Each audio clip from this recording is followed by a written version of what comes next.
2017 ഉന്നാവോ സംഭവത്തിൻ്റെ ഭാഗമായി 20 വർഷം ജയിലിൽ അടയ്ക്കപ്പെട്ട BJPയുടെ മുൻ MLA കുൽദീപ് സിംഗ് സെൻഗാറിന് ഉത്തർപ്രദേശ് ഹൈക്കോടതി ജാമ്യം അനുവദിച്ചത് ഒരു ഞെട്ടലോടെയാണ് ഇന്ത്യയിലെ പൊതുസമൂഹം കഴിഞ്ഞ ദിവസം കേട്ടത്. എന്നാൽ സ്ത്രീ പീഡകർക്ക് രാജ്യത്ത് സുപ്രീം കോടതി ഇളവ് നൽകില്ല എന്നുള്ള അവരുടെ പൊതുവികാരത്തെ ഇതാ അടിവരയിടും വിധം കുൽദീപ് സിംഗിന് ജാമ്യം അനുവദിച്ച ഉത്തർപ്രദേശ് ഹൈക്കോടതിയുടെ വിധിയെ അസാധുവാക്കിയിരിക്കുന്നു നമ്മുടെ പരമോന്നത കോടതി. ബേട്ടി ബച്ചാവോ എന്ന മുദ്രാവാക്യം ഉയർത്തിക്കൊണ്ട് നമ്മുടെ രാജ്യത്ത് പെൺകുട്ടികൾക്കും സ്ത്രീകൾക്കും കൂടുതൽ സുരക്ഷിതത്വം നൽകും എന്ന് പറഞ്ഞുകൊണ്ടിരിക്കുന്ന BJP സർക്കാരിൻ്റെ ഏറ്റവും പ്രിയപ്പെട്ട സംസ്ഥാന മുഖ്യമന്ത്രി ശ്രീ യോഗി ആദിത്യനാഥിൻ്റെ ഭരണം നടന്നുകൊണ്ടിരിക്കുന്ന സമയത്താണ് അവരുടെ തന്നെ ഒരു MLA 16 വയസ്സുള്ള ഒരു പെൺകുട്ടിയെ തൻ്റെ MLA ക്വാർട്ടേഴ്സിലേക്ക് വിളിച്ചു വരുത്തുന്നത്. 2017 ജൂൺ 4-ാം തീയതി 16 വയസ്സുള്ള ഒരു ദളിത് പെൺകുട്ടിക്ക്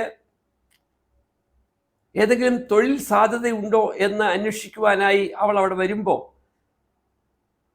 ഈ കുൽദീപ് സിംഗ് സെൻഗാർ ആ പെൺകുട്ടിയെ തൻ്റെ വീട്ടിലേക്ക് ക്ഷണിച്ചു വരുത്തി പുറത്ത് ആളുകൾ ഉള്ളപ്പോൾ തന്നെ അവളെ മൃഗീയമായി ബലാത്സംഗം ചെയ്തു.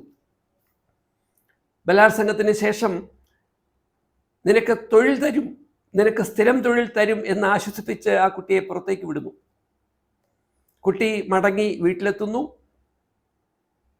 ഒരാഴ്ച പിന്നിടുമ്പോൾ ആ പെൺകുട്ടിയെ ഇതേ MLAയുടെ 3 ബന്ധുക്കൾ വീണ്ടും സമാനമായ ചതിയിൽ കുരുക്കി ഒരാഴ്ചയോളം പലയിടങ്ങളിൽ കൊണ്ടുപോയി ബലാത്സംഗം ചെയ്യുകയും ആ പെൺകുട്ടിയെ 60,000 രൂപയ്ക്ക് വിൽക്കാൻ ചില ശ്രമങ്ങൾ നടത്തുകയും ചെയ്തു. ഈ സമയത്ത് തൻ്റെ മകളെ കാണാനില്ല എന്ന് പറഞ്ഞുകൊണ്ടാണ് ഈ അതിജീവിതയായ 16 വയസ്സുകാരിയുടെ അമ്മ തൊട്ടടുത്ത പോലീസ് സ്റ്റേഷനിൽ ഒരാഴ്ച കയറി ഇറങ്ങുന്നത്. അന്ന് ആ വിഷയം ഗൗരവതരമായി എടുക്കുവാൻ പോലീസ് സ്റ്റേഷൻ അധികാരികൾ തയ്യാറായില്ല. പെൺകുട്ടി 8-ാമത്തെ ദിവസം മടങ്ങി വരുന്നു.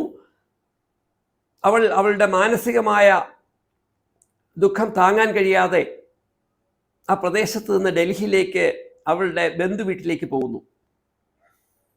അവിടെ നിന്ന് അവൾക്കുണ്ടായ അനുഭവങ്ങൾ തൻ്റെ ബന്ധുക്കളോട് പറയുകയും അത് മനസ്സിലാക്കിക്കൊണ്ട് അവരുടെ അച്ഛൻ പെൺകുട്ടിയെ തിരിച്ചു ഉന്നാവിലേക്ക് മടക്കിക്കൊണ്ടുവരികയുമാണ് ചെയ്യുന്നത്. അതിനുശേഷം ഈ പെൺകുട്ടിയുടെ അച്ഛൻ മുമ്പ് പറഞ്ഞ കുൽദീപ് സിംഗ് എന്ന MLAയുടെ നീചമായ ബലാത്സംഗ പരിപാടിയെപ്പറ്റി കൂടുതൽ അറിയുവാനും ചോദിക്കുവാനും അദ്ദേഹം കുൽദീപ് സിംഗിനെ കാണാൻ ശ്രമിക്കുന്നുണ്ട്. ഇതൊരു വിഷയമായി മാറും എന്ന് മനസ്സിലാക്കിക്കൊണ്ട് കുൽദീപ് സിംഗിൻ്റെ സഹോദരനും മറ്റ് 2-3 പേരും ചേർന്ന് ഈ ദളിത് പെൺകുട്ടിയുടെ അച്ഛനെ ആയുധങ്ങൾ കയ്യിൽ വെച്ചു എന്ന ആരോപണം ഉയർത്തിക്കൊണ്ട് പോലീസിനെ കൊണ്ട് അറസ്റ്റ് ചെയ്യിപ്പിക്കുകയും അദ്ദേഹത്തെ പോലീസിൻ്റെ കസ്റ്റഡിയിൽ വെച്ച് മാരകമായി മുറിവേൽപ്പിച്ച് കൊലപ്പെടുത്തുകയുമാണ് ചെയ്യുന്നത്.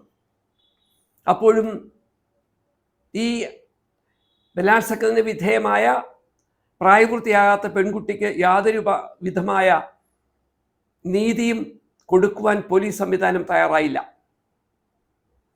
തൻ്റെ അച്ഛൻ്റെ മരണമെത്തുമ്പോൾ പെൺകുട്ടി തന്നെ ബലാത്സംഗം ചെയ്തത് ഈ BJPയുടെ MLA ആണ് എന്ന് പരസ്യമായി പറഞ്ഞുകൊണ്ട് ഉത്തർപ്രദേശ് മുഖ്യമന്ത്രിയുടെ ഔദ്യോഗിക വസതിയുടെ മുന്നിൽ ആത്മഹത്യാശ്രമം നടത്തുന്നു. അതോടെയാണ് ഈ വിഷയം ഒരു രാഷ്ട്രീയ പ്രശ്നമായി ആളിക്കത്തുന്നത്. അതിന് തുടർച്ചയായി നാഷണൽ ഹ്യൂമൻ കമ്മീഷൻ ഈ പ്രശ്നത്തിൽ ഇടപെടുകയും അങ്ങനെ ഉത്തർപ്രദേശ് ഹൈക്കോടതിയിലേക്ക് ഈ പ്രശ്നമെത്തുമ്പോൾ ആ വിഷയത്തിൽ ഉത്തർപ്രദേശിൻ്റെ AG കോടതിയിൽ പറയുന്നത് സമൂഹത്തിൽ വിലയും നിലയുമുള്ള ഈ MLA പറ്റി അനാവശ്യമായ ആരോപണങ്ങൾ ഈ പെൺകുട്ടി പറയുന്നു എന്നാണ്.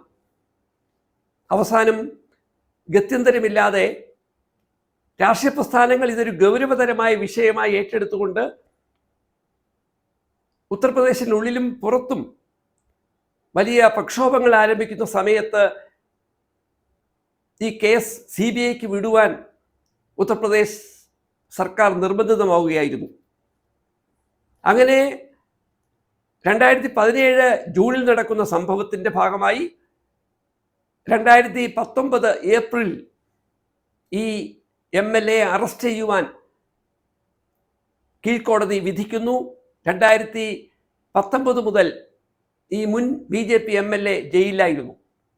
എന്നാൽ ആ ജയിലിൽ കിടന്നുകൊണ്ട് ഈ പെൺകുട്ടിയെയും അവരുടെ അമ്മയെയും ബന്ധുക്കളെയും ഭീഷണിപ്പെടുത്തുന്ന ശ്രമങ്ങൾ തുടർന്നുകൊണ്ടിരിക്കെ പെൺകുട്ടിയുടെ കേസുമായി ബന്ധപ്പെട്ടുള്ള കാര്യങ്ങൾ കൂടുതൽ സുരക്ഷിതമാകുവാൻ ഡൽഹിയിലേക്ക് ഈ കേസ് മാറ്റണം എന്ന ആവശ്യം പൊതുസമൂഹം ഉയർത്തുന്നു. അതിൻ്റെ ഭാഗമായി കേസിൻ്റെ പുതിയ ഘട്ടങ്ങളിൽ വാദങ്ങളും മറ്റും ഡൽഹിയിലാണ് നടന്നത്.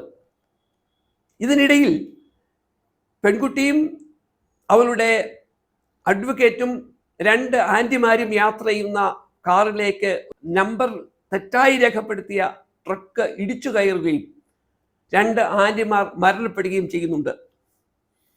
പെൺകുട്ടിക്കും വക്കീലിനും മുറിവുകൾ ഏറ്റിട്ടുണ്ടെങ്കിൽ പോലും അവർ ജീവിതത്തിലേക്ക് മടങ്ങി വരുന്നു. അങ്ങനെ ജീവപര്യന്തം ശിക്ഷയ്ക്ക് വിധിച്ച കുൽദീപ് സിംഗ് സെൻഗാറിന് ശിക്ഷ വിധിക്കുമ്പോൾ പോക്സോ സെക്ഷനിൽ തന്നെ സെക്ഷൻ 5C പ്രകാരം പൊതുപ്രവർത്തകർക്ക് പോക്സോ നിയമം കർക്കശമായി നൽകുന്ന ശിക്ഷ ഈ MLA ആയിരുന്ന വ്യക്തിക്ക് ബാധകമാക്കിക്കൊണ്ടുള്ള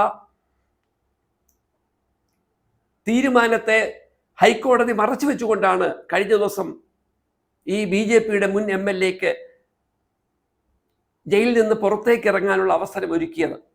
അതിനെതിരെ ശക്തമായി പ്രതികരിച്ച പെൺകുട്ടിയും അവരുടെ അമ്മയും പോലീസ് അവരെ വാഹനത്തിലേക്ക് വലിച്ച് കയറ്റിക്കൊണ്ടുപോകുന്ന രംഗം ദേശീയ മാധ്യമങ്ങൾ വളരെ ശ്രദ്ധയോടെ റിപ്പോർട്ട് ചെയ്തു. നമ്മുടെ രാജ്യത്ത് സ്ത്രീകൾക്കെതിരെയുള്ള ആക്രമണങ്ങൾ വർദ്ധിച്ചു വരുമ്പോൾ പ്രത്യേകിച്ച് ദളിത് പിന്നോക്ക സമുദായത്തിലെ പെൺകുട്ടികളെ അധികാര ഗർവിൻ്റെയും പണത്തിൻ്റെയും ഒക്കെ പിന്തുണയുള്ള ആളുകൾ ക്രൂരമായ ബലാത്സംഗത്തിനും കൊലപ്പെടുത്തലിനും വിധേയമാകുമ്പോൾ അവർക്ക് ഹൈക്കോടതി വരെയുള്ള നമ്മുടെ ജുഡീഷ്യൽ സംവിധാനം നൽകുന്ന ചില ആനുകൂല്യങ്ങൾ വളരെ അപകടകരമായ സന്ദേശമാണ് നൽകുന്നത്.